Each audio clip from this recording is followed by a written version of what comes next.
Presiden Prabowo sindir hakim yang memberi vonis ringan pada terdakwa kasus korupsi timah, Harvey Muiz. Presiden Prabowo tak setuju hakim memberi hukuman ringan pada koruptor yang jelas-jelas merugikan negara, beri sindiran menohok. Presiden Prabowo langsung meminta jaksa banding vonis Harvey Muiz. Lantas bagaimana isi sindiran Presiden Prabowo? Seperti diketahui, terdakwa kasus dugaan korupsi pada tata niaga komoditas timah, Harvey Muiz resmi divonis 6,5 tahun penjara. Harvey divonis 6,5 tahun penjara usai merugikan negara hingga 300 triliun rupiah.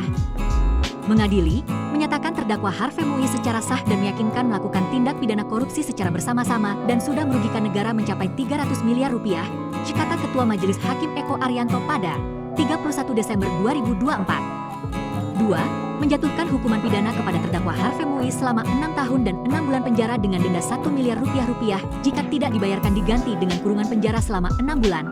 Tambahnya, benar saja vonis Harvey Muiz itu langsung memancing amarah publik.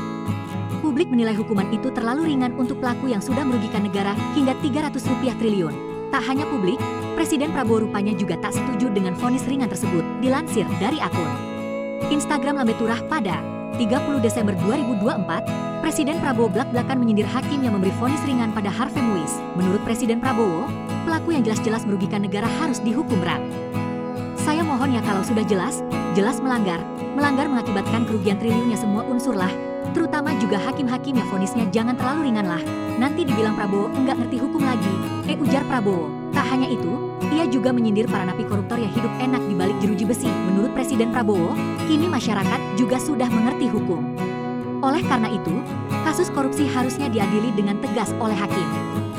Tapi rakyat itu ngerti, rakyat di pinggir jalan ngerti, rampok triliunan, ratusan triliunan, vonisnya sekian tahun.